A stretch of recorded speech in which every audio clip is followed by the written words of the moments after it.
Welcome back, everybody. For those who are from the UK, who's here from UK? There's a very well-known TV show in the UK called Question Time, and we tried to be original at this event, but we completely stole this idea. We decided to sort of replicate the format of picking up on 4 or 5 topics of the day, issues that we feel are burning issues, very relevant to where we are right now. And Christopher Barrett from Music Week is going to moderate. He's got a tough job. We've got 7 quite fiery guys up here, and all from different backgrounds in the music industry, but they'll all have an opinion on different topics. We will then open it up to the floor for you to pick a topic, and in all honesty, if we don't like the question, you're not going to get it answered. So Chris will be the judge. We just want really quick-fire questions of really relevant stuff. So I'll hand over to Chris, and off we go. Thanks very much, Ben. The first topic for discussion, we touched on it a little bit earlier in the conference with George from Radio 1, but it's a issue that's a point of hot debate at the moment in the UK particularly, and that's basically tracks going to retail and radio at the same time, which obviously means that artists don't benefit from a great deal of promotion on radio before it gets to retail. The idea being is that there'll be less piracy, that it'll cut down on piracy. So I'd like to get the opinion of Joe Oakley on this one, first of all. I think I should start by saying, are people going to sell more music because of on-air, on-sale? The answer is probably yes. But from a selfish perspective, or as I see it, doing my job right, which is, making the most money and success for my artists, then I'm not so happy about it, and I'll explain why. Ultimately, I use chart positions to build up confidence with the media. I use chart positions to impress promoters, to book my acts for festivals and give them good slots. And ever since this on-air, on-sale thing came about, if you look at the top 10, it's been completely oversaturated with what I like to call extreme pop music. For people with big fan bases, massive fan bases with big smash hits, you're talking Chris Brown, Rihanna, I mean, they've got nothing to worry about, and it's great. But what I've always done with my acts is those 6 weeks at radio we use to increase the sales base as much as possible. We use those 6 weeks hoping that someone's going to hear it on the radio, and as well as our fan base, they're going to be convinced about the track and excited to buy it. And then what they do is that first week, they all go out at the same time and they buy that single. And that number of people are then able to compete with what is a normal week for Rihanna or a normal week for Pitbull. And the facts to back up my argument are the only 2 tracks that I can think of that have managed to break into the top 10, since the on-air, on-sale that I wouldn't call kind of extreme pop are the Nero record. They didn't do on-air, on-sale. The Example and Wretch 32 track, they didn't do on-air, on-sale. So, are you going to sell more records? Are the majors going to sell more records, make more money? Yes, but do I actually see any money when, if Warner Brothers sells more Pendulum singles, or Mercury, Universal sell more Chase and Status singles? No, I don't really see that money. But what I do see is when my acts are headlining festival stages. So yeah. Okay, Matthew. Obviously, in the States, this model has been adopted a while ago. What's your opinion on it? Does it benefit retail? As my colleague said, it definitely benefits retail that anytime someone's thinking about an artist, because they heard it in the club, on the radio, they heard it from a friend, that they should be able to put it in the iTunes or Beatport or track it down, search box, and find that release. And if they don't, many of those people will then go and steal it. But I think it's completely valid to talk about the totality of an artist's career and how that relates to music sales, which are only going to be, in the future, a very small part of what it means to be an artist. However, I think if you're an artist or a label that doesn't have the kind of support that my colleagues here can support, then I would argue the day the kid freaking finished making the record is the day it should come out. Screw on-air, on-sale. How about the minute it was fucking finished? Because most piracy comes from the artist initially. The files initially come from the artist that end up on the file sharing networks. And so if you're an artist that doesn't have a team around you who can support a plan and a career, but you're really looking to create your first initial buzz, I would argue literally the day you close the Ableton file should be the day you deliver. And I'd agree with that. I'd say, ultimately my advice to people when they're first starting out is that Ableton track, go and send it out for free. Start a buzz, that's the way to do it. Give it away for free. But when you're at the stage where you're no longer wanting to give away your music for free, that's when I feel that you need to, think a bit more about the big picture. And like you said, the fact that the money from the record sales isn't the only revenue stream, and it's getting smaller all the time, that I think you need to, think about being able to turn around to people. If I'm just at one more example, the Swedish House Mafia track, that's they've just done On Air On Sale. Now, so week 1, that's gone in at number 11. So, this week it's looking like it'll go to number 9, and now they're hoping that as the radio play builds, that it's just going to keep going up and up and up. But what they haven't got, and what they're never going to be able to get back, is that 1 week everyone going to buy it. And if that doesn't go number 1, I think that's a bad thing, because I believe if that wasn't On Air On Sale and that track had 6 weeks at radio, to me that sounds like a number 1 record. And they might end up selling more units the way they've done it, but they're not going to be able to turn around and go, hey, I've had a number 1 record, and that's something that I like to be able to do. Okay, just wanted to go to Tom actually. You're A&R at Universal in Germany, so to get a bit more of an international perspective, what's your feeling on it? Yeah, when I was talking to the guys before, we were already mentioned that problem between getting, from my point of view, I think instant access should be necessary, because I think it doesn't make sense to lose this fight against piracy within these 6-8 weeks until something is available. But on the other hand, I understand you were saying let's concentrate on making an impact so that we become a higher chart position. So I have no clue for that. So it depends on the track, I think.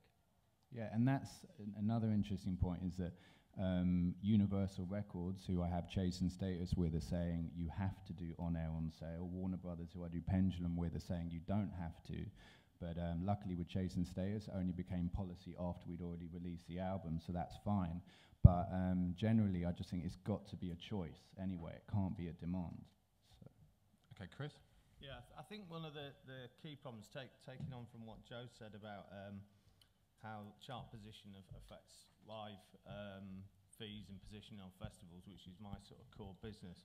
I completely agree with him. I think for the right acts, having an impressive chart position does really affect your entire sum in earnings potential. And for a lot of artists in the music business, live is where it's at in terms of earnings at the moment. The model for earning off your recording income is diminishing massively, and I think it is very important. The danger I see here really is that one size doesn't fit all. If the playlist policy for radio stations doesn't evolve at the same time as the on-air, on-sale debate goes, it's going to actually affect the chances of new artists breaking through on radio, because effectively that model really works for instant, chart pop records that basically are launched by a TV appearance or a sync that's immediate, and people act on impulse to buy them, which is a perfect model for them. Not so great for a new underground drum and bass act or a dubstep act where you need to basically engage the fan base by getting play on radio. So I think it's a dangerous thing if it becomes like a uniform blanket policy unless playlist policy changes. Okay. Has anyone else got anything they particularly want to put forward about that subject? Or we move on to... I mean, obviously, the idea of this whole thing is to kind of cut down on piracy, and it's not, piracy isn't something that's just affecting the dance genre. It's something that's affecting the whole of the music industry very strongly. There is an argument. A lot of artists, quite a few artists, will turn around and say, actually, sometimes having a track file shared across networks and having a lot of people being able to listen to their music drives their live sales, drives their merchandise, and they're not actually too worried about losing out on some recorded music revenues.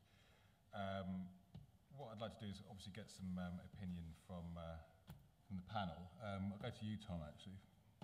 What, in terms of, you know, what do you think the industry really can, what do you think the dance community can really do?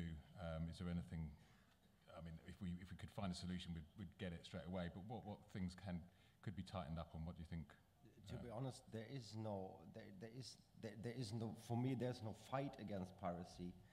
I think it doesn't make sense at all to see the young people as some kind of pirates because they have a certain amount of money.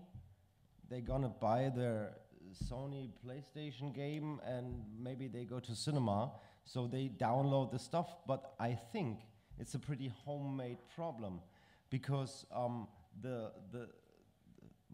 some of my acts and DJs, I used to work for many independent companies before, have more kind of that they say sales of a record is not that important. I need to get better bookings and stuff like this. So the value of music went down a little bit, so that the whole thing, from my point of view, was a homemade thing. What we do from Universal and what others do, you hire some agencies and putting down the links inside the internet, it's okay. Afterwards you share when if you have an income, if you go to a lawyer and you send some, I don't know the English expression, but you send to the kids something, you have to pay 300 euros and then we don't get you to court. For me, this is not the way to make money, and this is not the way how to handle piracy. Okay, Matt, I'd like to bring you in, obviously, from a retailer's perspective. Obviously, it harms you in terms of people. Obviously, if they're pirating material, it's obviously going to have a direct result on your business. No, I presume piracy has a result on our business, but because we're focused on DJs, I think it's a different behavior. I think it's really the listener who's out there committing piracy. I think if you're a professional DJ or even an aspiring DJ, you want to make sure you have the complete file. You don't want to be in the middle of your set and find that shit cut out because you got it off LimeWire. And you want a good file. And then also the nice thing about DJs is they want their sets to be unique because it's a self-expression, so they don't give all the music to their friends either. So we are actually very lucky in the DJ community. I actually think there's far less piracy than in the world generally. But worrying about piracy or stressing about piracy is like stressing about the weather. You cannot control it. Nonetheless, you should carry an umbrella. So you need to invest a little reasonable time and energy into protecting your brand and making sure people aren't, you know, blatantly ripping you off. I mean, last week someone launched a website called Beatport Now and just started giving away a bunch of shit. I mean, we were able to shut that down in about an hour. But you have to do something when things are really blatant. But there are certain things you just can't control. And interestingly, well, I guess to me, hopefully to other people, is what the music business has come to is the philosophy that the Grateful Dead had since 1968, which is that our recordings are a loss leader and a promotion for our live shows and our community. And I think that that is largely where the business is going today. But I do want to comment, and I think this is important, is human beings only have 24 hours in their day. If anyone here has more than 24 hours in the day, let me know, because I would like to buy that extra hour from you. And if you spend time with a Sony PlayStation game, that's competitive with the entertainment time you might spend with music. But the time you spend with stolen music or streaming music that doesn't compensate the songwriter or the artist, that is competitive with making money from recorded music. It is not true in the slightest that people who file share go and buy that music. It's just not true. It's a myth. Now, I'm not talking about going out and hunting those people down like they're Frankenstein and, you know, I have a torch with me. That's life. That's the way the universe exists today. But there is, make no mistake, 3.5 minutes spent listening to a free stream on SoundCloud that pays no one in that process is taking money out of your pocket. Okay, Joe, I just wanted to bring you in on that as well. Obviously, as a manager, I mean, what kind of conversations do you have with your artists in terms of? Well, I quite like Rob Swire from Pendulum. He says if somebody wants to, if they want to chip in and pay for my hundreds of thousands of pounds worth of recording equipment, then I'll make an album for them. But if they're not going to, then it'd be good if they bought the music, because it's not free to make it. So that's one point. But other than that, I'd say, in a weird way, the only time that I see, not so much as piracy, but the network that creates and feed piracy that has come into use, interestingly enough, in the last 12 months is the kind of mixtape scene. Or when you're launching an artist, I mean, there's mixtapes by The Weeknd going round at the moment, by Frank Ocean going round at the moment, and it's creating a kind of hysteria. And if there weren't these kind of networks online, I don't think that would be happening. But then those people are following those up with real albums, and then, you know, trying to sell those albums.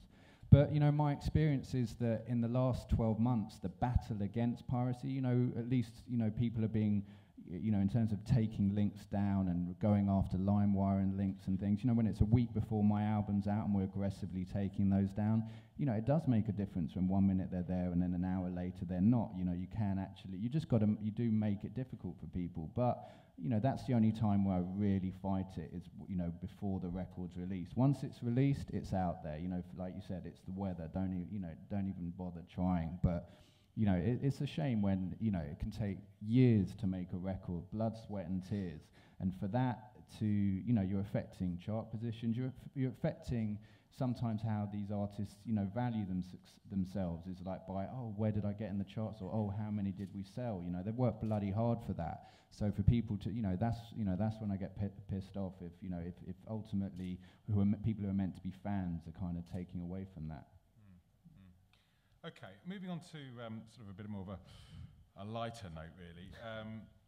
Las Vegas at the moment is proving a real hotspot in terms of dance music and DJs selling out, you know, huge venues regularly, and actually cleverly kind of making more money out of the bars than previously. It does seem that it's moving into the sort of area that it actually could become a competitor to Ibiza. We've got quite a few promoters on the panel. I'd very much like to get some of your opinions on that, really. Is it really the next Ibiza, Adam? You know, I think it definitely is becoming that way. You know, I think in America with the recession, you know, Vegas used to kind of be your parents' place, and, you know, I guess all those parents, you know, all their money got lost in the stock market, so, you know, all the, you know, casinos and clubs, you know, kind of at the same time as dance music's kind of been popping off in the States, have really, you know, been spending, you know, huge money on, you know, all these guys to do residencies, you know, Tiesto and, you know, Cascade and, you know, Beatport, I think, has a pool party. You guys have a pool party there, I think? Apparently, yes. Apparently, yeah. And so, yeah, I mean, I think it's becoming that way, but it's definitely, you know, it's still primarily a place you go for bachelor parties and, you know, you go see DJs, but I don't think it's necessarily, you know, as talent focused as it appears. But, you know, I was talking to someone recently, one of the guys who runs Marquee, which is one of the, you know, big clubs out there, and he said there's like 150 clubs or 130, and like, you know, 3 years ago, I think 80% of them played hip hop, and now it's like 80% of them play dance music. So it's pretty wild. We're doing an event out there for Bacardi in a couple weeks, and you know, getting a little glimpse into that, you know, kind of, I guess, you know, culture there is definitely interesting. Okay, Eddie, you're based in New York with Pasha, but what are you seeing happening? Well, you know, I get out there a lot. Been going out there for years, you know, socially and now professionally. We've been exploring it as an option, as a Pasha expansion. And because of that, I've really been paying close attention, and I see a lot more dance music, definitely. It's a long, long way from being Ibiza, in my opinion. That's sort of insulting to Ibiza, I think. There really is no culture, you know. It feels very forced, where Ibiza is so organic and natural and just feels right. Vegas, to me, still doesn't feel right, you know, and a lot of it's because I think that there's a lot of people out there that are investing in it now. They really don't have history in the business. They're booking it just like they book, you know, Paris Hilton for an appearance, Kim Kardashian a year and a half ago. It's just a means to market and promote, and it's on the rise. And it's a great payday for the DJs, and right on down the road for management and agents. And it's always great when the guys writing the checks don't care. You know, I mean, some of the fees out there are just hard to believe what they're paying some of these guys. And we've lost dates in New York where we have a guy penciled in and all of a sudden he disappears because he got an extra $50,000 to play Vegas. So it is a little scary, and you know, I think that there's going to be a lot of growth with it. You know, it makes sense for a lot of reasons, but until you start getting some people out there that are invested in this business, this aspect of the business, it's going to, you know, take a while, I think. Okay. Chris, have you got an opinion on Las Vegas? On Las Vegas. Love it. Well, I mean, yeah, love it. Yeah. I mean, realistically, I agree with this sentiment about Ibiza being an organic dance culture, and that, you know, I think that the roots here are very deep, and the period it's taken to develop to this point is sufficiently long that I think it'll take Vegas a long time to reach the same period of maturity in the way that it presents dance music. I think the tourist element of Vegas is probably to the detriment of it actually reaching that point, because you're not really dealing with, in the majority, engaged dance music fans who, you know, like and understand and are involved in the scene. You're dealing with a lot of people who are kind of rubbernecking for a weekend when they're there on a bachelor party. So I think it's great that you know, there is a culture developing in America that's trying to be a bit like Ibiza, and, you know, to an extent, London, you know, because we've got some, you know, great dance clubs as well like that. But, you know, I think it's some way off being the new Ibiza, but good luck to them. You know, just real quick, I'll give you an example. Just 2 years ago, one of the main guys right now, will remain nameless, called me and says, Eddie, you know, I want to book Armin van Buuren. He says, I really need some help. Can you help me book him? I said, well, I guess, you know. And this is 2 years ago. Now he's a main player, okay? I said, when do you need him? He goes, well, Memorial Day weekend. I said, well, that's 2 weeks away.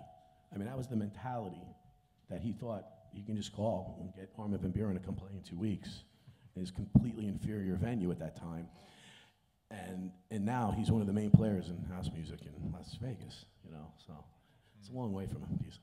If I can add one story as well. So, I mean, I was in Vegas, I think 8 weeks ago. I was fortunate enough to fly in for the last day of Pendulum Tour. So it was my job as a manager to you know, they've been 2 months on a tour bus, so it was my job to throw them one hell of a party on the Vegas Strip. And, you know, so I hooked up all the, you know, the guest lists and all the rest of it. And I was expecting, you know, just evil music, extreme cheese, and just, you know, a horrible experience. But the night definitely didn't turn out like that. And one of the places, like you just mentioned before, Marquee, which is, I mean, it's just the most ridiculous nightclub. You'd normally just associate it with the whole champagne, you know, table service and all the rest of it. And that stuff goes on, but when I walked into the club, you know, they were playing Chucky, they were playing Afrojack, and, you know, you're going to love this, but, you know, I was just thinking, yeah, but they're not playing dubstep. But there you go, bang, 3 o'clock in the morning, they dropped Skrillex, Scary Monsters, or what have you, in the middle of a Las Vegas high-end marquee nightclub. You've got these people dressed in bright white and suntans, you know, dancing to Skrillex, you know, and it was crazy. So, yeah, I agree with all the sentiment. It's, you know, it's no Ibiza, but there is definitely something happening in Vegas for that to be happening at one of the biggest clubs. Can I add something really quickly? I think the thing that disappoints me about this debate of Ibiza versus Las Vegas is I think this would have been a perfect conversation 2 years ago when our community was constantly struggling to make sure that everyone can make a reasonable living. And right now, especially in the US, the interest in our community and the music is explosive. And I'm far more interested in making sure there's a decent place to hear a DJ in Madison, Wisconsin, in San Diego, California, What we need to be focused on is bringing the music to people, not expecting them to go on vacation and come to us. Okay, Gary, obviously you're geographically closer I in live terms pretty of where you're close to based Vegas. in LA. So why is it Las Vegas? Why isn't it any other city? Well, number one, I mean, Las Vegas is definitely not Ibiza. Las Vegas is Las Vegas. And, you know, for me, I don't do shows there. You know, I went to talk to people there about doing what I do, and they said, you know, come talk to us in 3-4 years from now. But I just think that, you know, you've got people trying to get people to casinos. You know, that's their game. You know, they don't really care. They've got more money than all the promoters put together. And I think that they're just getting on the bandwagon like everybody else in America. Oh, we're going to bring in these DJs. We're going to get a lot of people to our casinos. And, you know, they're having a great time. But, you know, I think here in Ibiza, this place has been building for God knows how many years. And I think the people are way more into the music here and, you know, understand DJ culture and understand what's going on. In Vegas, people are just Vegas, you know. I don't know what else to say about it. Viva Ibiza. One thing to add. I mean, it's just, you know, Vegas it's just a cheesy place, you know. One thing to add is just that there's going to be the Electric Daisy Carnival, which is a huge festival that's been happening in LA. It's been doing over like 100,000 people per day. They were, I guess, forced to leave LA and are moving to Vegas this year in a couple weeks. So if that festival, you know, I mean, that festival's probably going to sell out. So, I mean, as that grows and if it stays in Vegas, I mean, that could really change the change the game out there. So. I know we're going to be coming on to America and dubstep and all the rest of it in a bit, but just for me, where, you know, I just struggle so much to in any way connect with mainstream America, with, you know, the kind of dance music I deal with. And like I said, when I was just at that club and seeing these people that normally I just think wouldn't give a about, you know, the kind of music that that we make, you know, seeing them, you know, and they did know the music, they did know Pendulum, they did know Jason Day, they did know, you know, some people, and so just if this Las Vegas thing, of course, never going to be Ibiza in my opinion, but if it's just a way of connecting with mainstream America at all, whether it's the bachelor people go there for the bachelor parties, go back listening to good music rather than shit music, then, you know, I'm all for it personally. Okay, sticking with live for a moment. At Music Week, we've kind of had to kind of write stories based on how awful English weather has affected all sorts of things. But I mean, it affects record sales, but it also has a terrible effect on touring and on gigs having to be cancelled due to obvious travel restrictions. It certainly seems to be an ongoing problem and an increasing problem. I mean, the question really that I want to put forward is it really getting to the point where it's actually safe to not plan a tour during the winter months? I'll bring you into that first. Well, I guess it depends on what format of tour you're looking at, really. I mean, ultimately, you know, obviously it's probably not wise touring anywhere outdoors in winter months, and there's only a limited number of dance acts that probably could tour at that scale anyway. But yeah, I agree with you. I mean, you know, it was a particularly bad winter in the UK last winter, which is obviously our core market, and we probably, to the best of my knowledge, didn't have to cancel any shows in the UK. I mean, other than for the obvious usual illness reasons. I mean, even when it was, you know, at the height of the Alpine Blitz in December, we had too many DJs playing on tour at the time, and they did both their shows. So I think it kind of depends on the severity of the winter. I mean, if you tour in Russia in the, you know, depths of winter, I imagine the Arctic conditions are going to be a problem. But you know, I think indoor touring certainly wouldn't be that dramatically affected by adverse weather conditions. So. But then you've got cancelled flights and airports shutting down because the. Yeah, I mean, but that's been going on for years. I think the complexity of shows adds to the problem because, you know, obviously dance acts are touring with higher end production that needs cargo freighting and bits and pieces like that. And, you know, obviously most of us at this table promote shows that are fairly technically involved, and you're relying on people bringing that production with them. If they can't get it there due to transport difficulties, it's difficult to put a show on. But that's a minority of cases, and you know, for the rest of the acts where it's, you know, DJ with SD card, I would say that it's fairly minimal in terms of disruption, assuming that they can get alternate transport. So, I mean, the weather thing for SJM is not a huge issue. Okay. Joe, from your perspective, has any effect on you, or? The worst I've known is just last winter in where was it, Glasgow, Pendulum Arena show, and even though we were able to get our gear there, which we thought, look, if we can get the gear there, you know, the battle's won, you know, we've done it, so, you know, but then I've never had more complaints from fans than ever, and that was the fans stuck in and around Glasgow who couldn't actually get to the show.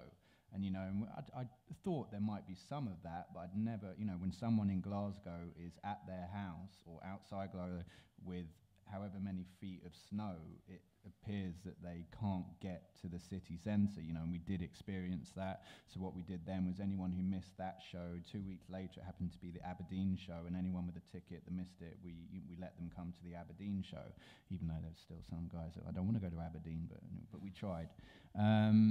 But other than that, I'd always rely on the knowledge of the promoter. I mean, if I was going to do anything in Russia, if I was going to do wherever, you've just got to, it's the promoter ultimately that's taking the biggest risk by putting on the show and investing and advancing the money up front. So if they're prepared to do that with their local knowledge, you've got to kind of trust them, really. Sure, okay. Tom, has it been much of an issue in Germany? Has the inclement weather been much of an issue in Germany in terms of, it hasn't? No. That's good to hear. Okay, well, okay, let's move on. Joe, you touched on it earlier on. We're talking about thinking about dubstep and how that's moving in America in terms of it. It seems to be you know, making quite a lot of ground.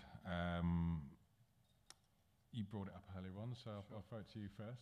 Basically, I don't want to sound like you know the buzzkill here, and nobody wants dubstep to take over America more than me. I mean, maybe Rusco, but other than that, I'm definitely number 2 on the list. But I just think the title, the question, you know, it's got to be a bit tongue in cheek because it's got so far to go. I'm pretty sure I can sit here and say that dubstep has never been played on daytime radio anywhere in the whole of America yet.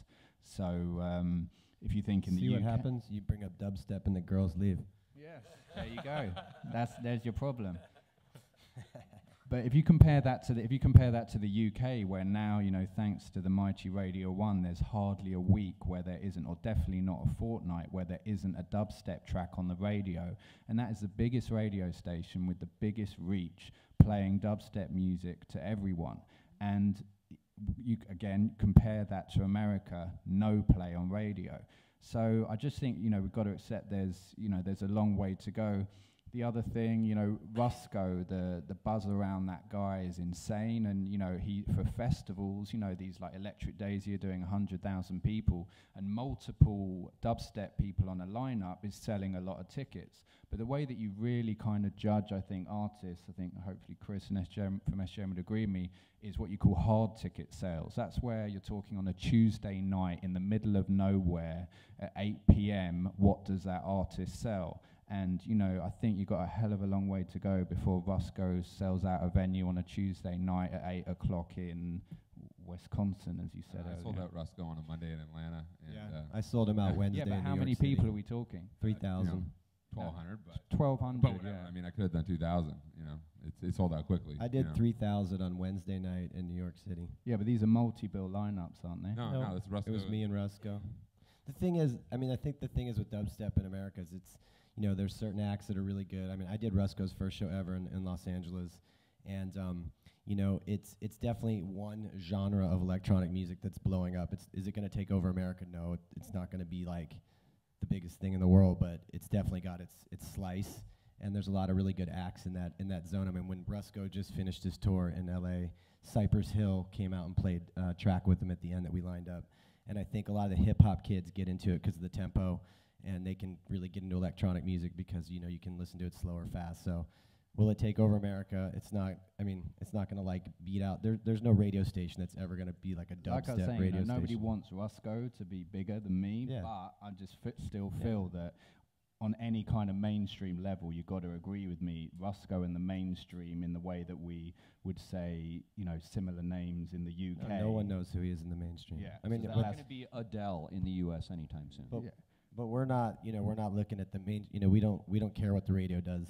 We do our shows without them. I mean, we book Screamin' Banga, Caspa, Skrillex, everybody, and the kids come, and we don't need the radio stations. It's a different scene in America. And that's something, else I want to. I mean, you two as promoters. I mean, the fact that you do what you do without mainstream support. I mean, it's the equivalent of like Global Gathering having a whole roster of people that don't get radio play. It just, and yet you're still throwing all these hugely, these massive festivals and massive nights, and thank God for the internet. I'm sure you'll say, yeah. It's really all about the internet, and I think with dubstep, it's really just about the kids and Facebook and YouTube, and that's kind of where they get their music. It's not about even BBC or whatever, and in America at least, I think with dubstep, it's just another genre that there's that there's a business in, and it's definitely growing, and the shows are each show is getting bigger. The crowds are definitely special. They definitely bring out an interesting cast of characters, to the shows. Sometimes you wonder when people try to flush themselves down the toilet, at a show, how long that can last for. But we've definitely seen a lot of characters come out. But the one interesting thing in America is that dubstep sometimes does work in kind of the B and C markets because it kind of hits the hippie jam band market, which is huge in America, where a lot of the dance music, I guess 10 years ago in America was really just kind of in the cities. It was kind of like a big urban thing, and people like Datsik are selling out like in places like Milwaukee, 1,200 tickets on Tuesday nights, and it's I mean, who knows, I don't know how long it's going to last for, but or how big it will get, but it's definitely real for the moment. So I think that the issue about radio and mainstream acceptance in the U.S., and I don't think this is going to change anytime soon, is that the mainstream in the U.S. requires that compositions be constructed like songs. And we all know that arrangements in dance music, what makes a great club record, the arrangement is frequently not arranged like verse, chorus, breakdown, verse, chorus, out. And that is what mainstream America expects. And I think dubstep is a bit of an anomaly, and I think it's largely due to Skrillex and Rusko, whose compositions, their own work, instrumental or not, actually functions in the arrangement style of a song. And that resonates with mainstream media in the US, which is very difficult to penetrate. I think there's a couple of other reasons, though, we're seeing dubstep right now. Dancing and going out to clubs happens to largely coincide with Democratic presidencies in the US. Please, go look it up. I shit you not. And however, right now we're facing the end of the American empire. I don't know any other way to phrase it. And so it's actually kind of depressing to be an American. On the Twitter. Thank you, that's good. It's actually a little depressing sometimes to be an American now. And so dubstep fits the mood. Unemployment is at an all-time high in the United States, which is actually very different than the Clinton administration when, from which, dance music reached its previous peak in the United States, which was a period of time when people felt really good. Everyone is employed, everyone had a lot of money. Let's take some ecstasy, let's go to the party. And young people are pretty angry right now in the U.S. And I don't, angry people do not like blissing out to trance, especially teenage boys. And so teenage boys unfortunately drive a tremendous economy of scale in the U.S. media market. And as a result, I think sort of the vibe of dubstep is going to help, and then hopefully deep. Evolve and open up to everyone. You're going deep on that. Yeah. I think the music's just good. I had a beer before I sat down. When I booked Rusko for the first time, he played bass and keyboards, and I think the guys making dubstep that are really good are just really musical, and people like it. At our festival this year for Hard Summer, we have 4 stages, and this year we have 1 stage just dedicated to all dubstep. So normally we would just mix 1 or 2 guys in with the main lineup, and now we just gave them their own area. So it's definitely building, but I think it's because I don't know about you know, all those The breaking of America. Yeah, I think just the music's good. You know, the music's really good in that area right now, and it's doing well. But isn't there always great music that most people don't pay attention to? I mean, my favorite music, no one else ever Well, the reason why they're paying attention now is the exact reason, the opposite reason of what you guys are doing in the UK is nobody's listening to the radio to find out what they hear. For 20 years of my career, I always had to get a song on the radio to get people to pay attention to the act. Now, it doesn't fucking matter what the radio does. I can just send out an email to 100,000 people and blow up acts and get people into good music finally. So it's completely changed. Okay, I wanted to move on to something that's a little bit silly, really, but in the States, maybe you guys can explain where EDMs come from and what's wrong with just it's the worst. what's wrong with dance? Why does it have to be electronic dance music? I've always felt, you know, when electronica was the term, or when people try to create these subgenres and break down what the music is, I go back to it once again. It's just good music. You know, if it's good electronic party music, it is what it is. When you start labeling it, I think people have too much time on their hands to try to like figure out what it is. Like it's just good music, you know. EDM, whatever, call it whatever you want. You know, I call it techno because it's made from technology. So I don't really know. I think it's kind of a bad thing when people start labeling. You know, I only listen to EDM, two-step, this, that, the other. It's just come and party, you know. Eddie? I agree. I mean, it's just a label.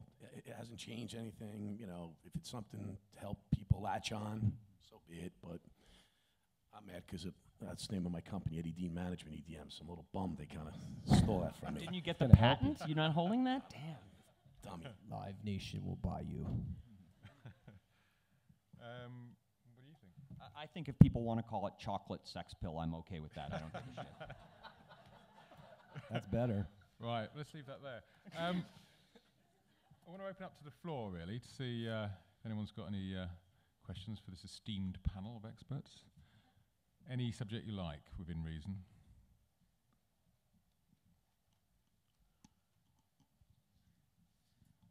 Yeah, I mean, how important is, well, slightly controversial question, but how important is drugs within the dance music scene? And I mean, as promoters, you've kind of got to be aware of like whether that drives music or whether music drives drugs. But how important is it in creating an atmosphere? I could jump in a little bit on that one. For me personally, in our brand Hard, what we've done is we've tried our hardest to make sure that the drug. When my job in America, I feel number one job is when people think of electronic music, I want them to think good music. I don't want them to think ecstasy. And I think that's been the hugest problem we've had to overcome over my 20-year career in the electronic business in America. Because when it gets to this point where it's so big, like Adam mentioned earlier, the authorities in the city and the police, the fire, they're not allowing us to put on a show for kids to go do drugs. Like that's not what we're doing, and that's not what I'm trying to do. I have kids. I'm trying to create an environment where people can go and listen to good electronic music. So what we do is we work really closely with the fire and the police. We don't allow backpacks. We don't allow glow sticks. We don't allow furry boots. We don't allow pacifiers. We don't allow any of that shit into our events. And it's really made a big difference. It's really made a big difference. Yeah, you guys can say boo all you want, but you know what? Come on, man. It's like I don't need to like have glow sticks and chew up my face off to listen to good electronic music. And that's been the downfall in America. And I think I've been able to cross over with the city officials, the police and the fire, and really try to work with them to make sure that the events are safe, people don't die, people don't go to the hospital, and they enjoy the music. And, you know, I'm all for partying, but just be responsible. You don't have to bring in fucking 5,000 pills to a show and get 200 people passed out on the floor, you know what I mean? Have a beer, have a good time. You know, that's how we've treated it, and we're able to do shows in Los Angeles all day long. Yeah, I'll jump in on that one. I agree completely with what Gary's just been saying there. You know, obviously, we promote a significant number of dance events all across the UK, and the minority of problems are caused by people obviously abusing drugs. The majority of people who actually attend our events, and obviously our events exist within the framework of what licensing and the police allow and whatever, are there to have a good time. You know, the majority of people are just drinking or drinking water or whatever, and they're there for the music. They're not there to abuse drugs or buy drugs. So I would say it is a problem, but it's a minority problem at dance events. I'd like to point out that I'm actually a big fan of a group. I'm a big fan of grown-ups getting together and agreeing to act like grown-ups together. in a space that's safe. And there's a lot of things grown-ups can do together. What we're facing now in the community is children. And children and young people are going to be a big part of our business over the next 10 years. And we do have a responsibility, I think especially my promoter friends here, to separate consensual adult behavior from a public event that is there for children. I played a Halloween rave this year, and I have not done something like that in a long time, and it scared the bejesus out of me. People my nephew and niece's ages, frankly, drugs was part of the problem, but the thing that embarrassed me the most was people my niece's ages wearing their underwear.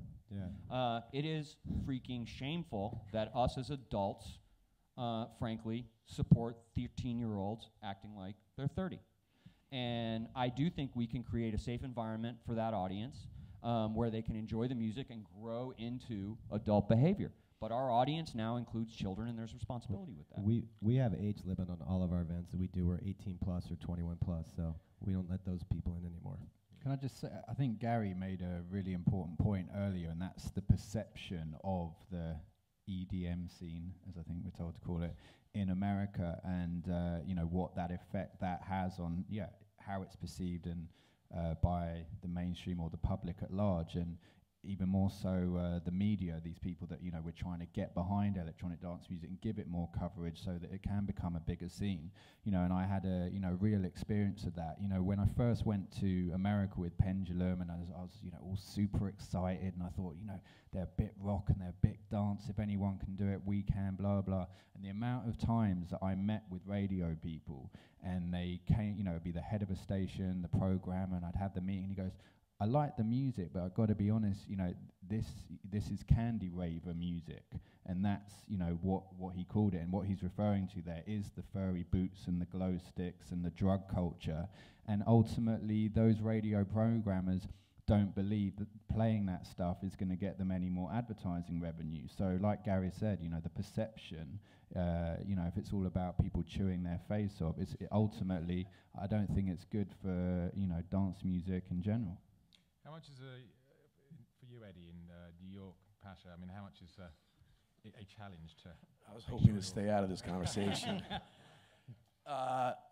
You know, we're open 6 years now in New York, and my job has changed so much in 6 years.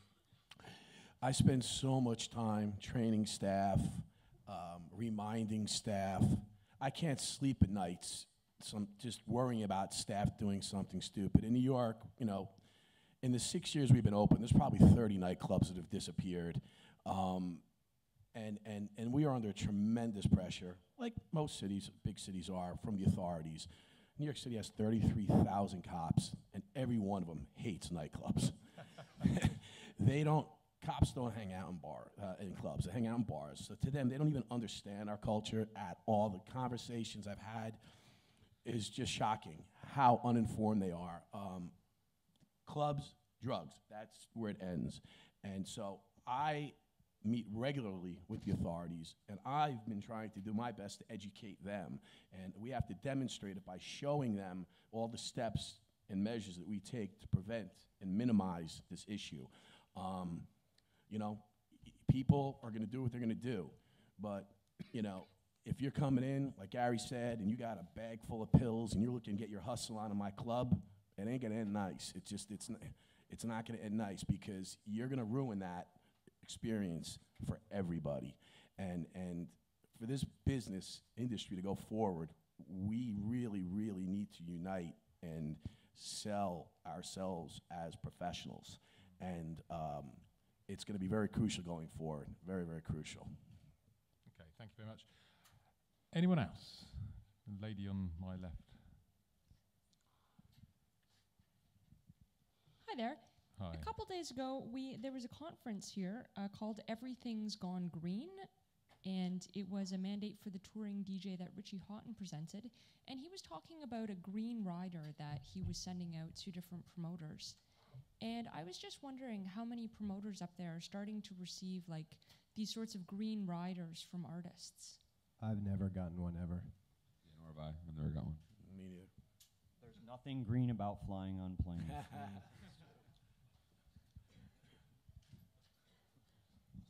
I mean, we're trying to do things in the park with, limiting plastic water bottles. We do a big park in LA, and we're trying to have like a filtered water system in there where you can buy a container and you fill it up. It has our logo on it, and you can refill it and things like that. But none of the artists have ever come to me to try to do something like that to this point. In the UK, there's Julie's Bicycle is an industry green body that's putting pressure on and trying to encourage the industry to work together. Is there anything like that in the States? There's really nothing like that. But I mean, it's funny. Last summer at the park, we tried to encourage people to ride their bike to the show, and we had like a bike valet, and I think maybe 10 people brought their bike, and one of them got stolen, and I had to buy someone a new bike. So I'm trying. We have the gold line, the metro goes there too. But in LA, it's cars. Everybody's cars. So it's tough. But we're trying, but it's tough. Okay. Anyone else? Any more questions? Guy at the back. Oh. Guy at the front. Right, what's the weirdest thing you've ever had on a rider, and which DJ was it, or artist? On Diplo's rider, he has a dartboard of MIA, with a dartboard with a picture of MIA's face on it. That's on Diplo's rider. It's been on there for a long time. That's probably been the weirdest thing I've ever seen. Anyone else? For any weirdness? Hi. Yeah, over here. Sure. Do you think over time, has it become more acceptable by the authorities to or put these shows on? Because I remember when I started, I'm quite young, but I started clubbing and raving a few while ago. But I remember the only way to go to clubs or real parties was illegally. You had to go in the middle of nowhere and get to the party. But now you got all these massive shows on and legally and all of that. So I don't know from your perspective, dealing with the authorities and that, do they understand you better now or? Well, we kind of covered that a little bit with the drugs angle, but Adam, have you got anything you want to kind of add to? Is it more become easier? It's hard to find good venues, who really get, what this is about, especially if you're doing big events, over 2,000 people. So, each venue is different, and each, it's just hard to find the right one. And when you do find a great one, you just have to work hard to keep that relationship, and just do a good job and honor your word, and don't, do something that you say you're not going to do. One example that surprised the hell out of me this year was the Masquerade Ball in Miami, on Miami Beach, the Swedish House Mafia put on. And usually all I'd ever heard of Miami, whenever I'd been involved in events there and things, the police this, the police that, DB levels, this and that, and the police are outside, and that's when it was, tiny things. So when I first heard Amy was doing this, I was like, both shocked and surprised and pleased. And then, on the day, you're talking 10,000 plus people on Miami Beach, absolutely having it. There was, it sounded bloody loud to me. And actually, she was like, here's the chief of police, here's the mayor, and she'd won over all those officials. And I hear touch wood, I hear that next year that rather than it just being one day, she's looking at doing it over 5 days with all different kind of music. So in answer to your question, yes, I think something must be happening, and it must be getting easier. But back to what Gary said, it's about perception is very important. And if we're just looked at as a load of candy ravers making stupid music, then I think it's going to be a lot harder to win those important decision makers over. But the fact that I think dance music's just had an amazing 12 months, and so if anything's getting at all easier to put on, I'd say that's why. Great. Do you have a question? Then how is your head? Excellent. Anyone else for any questions? No? How about the idea of conferences in terms of the music industry's got more than its fair share, one might think, of conferences with ADE, IMS, Miami, MEDEM, etc. How important do you think they are, and how much do you benefit from them? Chris? Well, I think in a genre of music like dance music, where particularly in America it's developing at a rapid rate. It can't hurt to have platforms for exchanging ideas, you know. So I think it's fantastic, and obviously the Miami Winter Conference has been going on a long time out there, and you know, whilst the results are probably only really being seen now in terms of the US dance culture blossoming, I think that wouldn't have happened without those sort of events. You know, you've got to have places where people who've got interesting, innovative ideas get a platform to exchange them and argue the toss, and I think things like this are fantastic for that. You know, it's not every day you get to sit up here with a load of guys who sharing similar experiences and doing similar things, and you know, you can always learn off somebody else, however good you think you are at your own job. So yeah, you know, the more the merrier as far as I'm concerned. Tom? For me as an A&R, it's very, very important. I go to the ADE, I go to the MEDEM, I go to Miami if possible. I come here, you meet the people you're talking to by phone or Skype the whole year, and then you meet them twice, 3 times a year, and you change out your samplers and stuff. So for me, conferences are some kind of the base of everything. It's for an A&R, it's a must. How about you, Matthew? Generally speaking, I think the conventions are a way to rip off young, aspiring musicians to get a $200 or $300 fee out of them. And it really bothers me. I think IMS is very different, and that's why I'm happy to be here. Generally speaking, I'll go anywhere someone's willing to put a microphone in front of me, and my people at my office are happy to have me leave. So I'll go anywhere, but if the question really is it valuable for the folks out here, I really think Ben and Pete and the rest of the team here have created something that is that valuable. But for the most part, it's a scam. Controversial. How about you? Listen, it's wonderful. I mean, I can't think of a negative. Usually in great locations, you know. Great to get away for a couple days. I just know coming here the last couple of years, the relationships and the connections are priceless, and you know, it's out there, and all you gotta do is walk around the pool, you know, and you have an opportunity to meet someone great that's gonna, you know, help develop one of your ideas, a concept, something. It's great. If I can just say, I just think so much more can be achieved from face-to-face meetings, you know. I mean, with so many different, I was on a publishing panel yesterday, and, you know, obviously the crown jewel of that is when you get your track or your song, you know, written to or sung on by, you know, a massive artist and things like that. And that's something that, you know, I spend a hell of a lot of my time trying to make happen.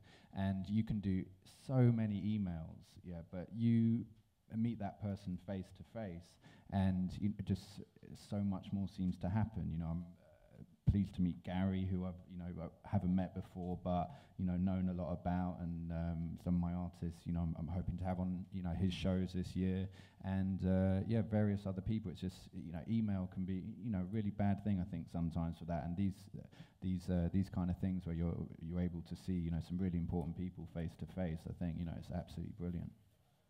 Okay, great. Anyone else?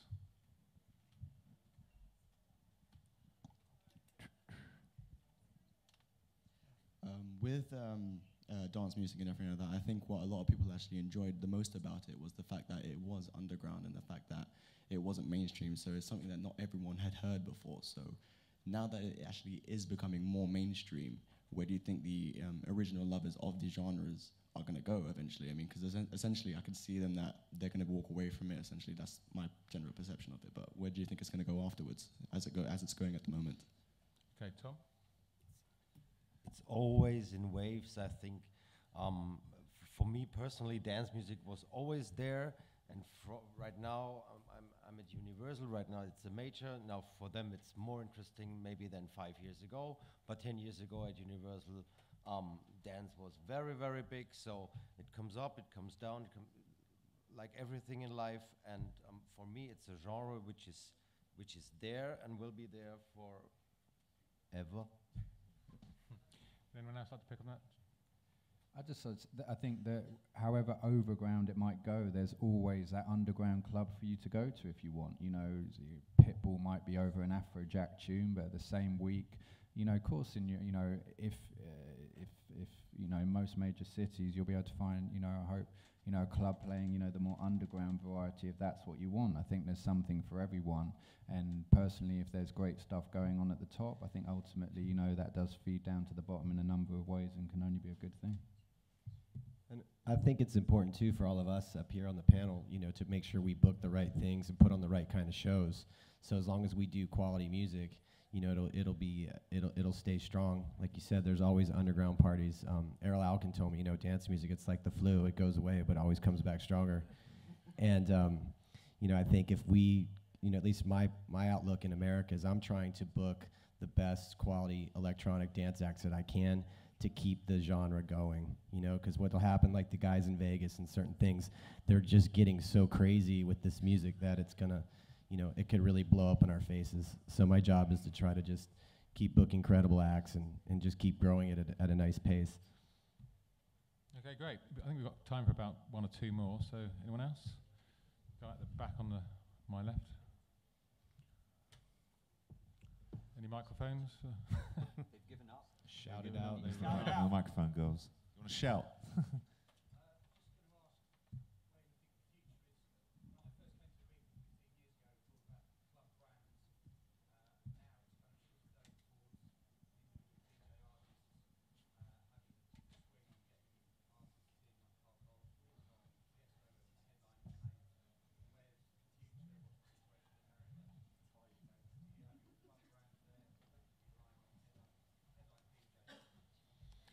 Headline DJs or club brands to attract talent in America? Always the talent. You know, I mean, my brand's hard. That's what we promote as, but it's all about the talent. You know, if we have shitty DJs and shitty artists, then our show's gonna suck. So that's what we do 100%. Yeah, no, I agree. It's all about the talent, you know, and you can do good brands and, you know, you can market your, you know, events in certain ways, but, you know, the talent's gonna sell the tickets at the end of the day. The talent makes the brand, you know? I mean, like, all the talent that we booked is what makes Hard cool, but it's all the talent that made it that, not me. How about you, Eddie? Obviously, Pasha's a brand in its own right. Yeah. I mean, you know, it's the largest club brand in the world. So for us, when we broke Pasha in New York, you know, it wasn't as widely known in America as it is now, but it certainly was a name that, you know, people heard about indirectly, whatnot. People in the industry all, of course, knew. And once the press picked up on it, it spread, and I think it helped us a lot, you know, and DJs instantly recognize the brand. So, you know, overnight, you know, people knew about our venue, but ultimately, as Gary said, you know, it's all about the product. And it's not just, in the case of a club, it's not just the DJ, it's the whole experience. And you know, you could have a great DJ, but if your door is shit, your security shit, you know, that has a lasting effect on people, and ultimately it'll affect you. So, you know, I believe it's a complete package that really matters. But talent definitely plays a big part of that. Okay, we've got to stop, but I'd like to thank all our panelists. Thanks very much. Very good. Thank you. Thank you to the panel.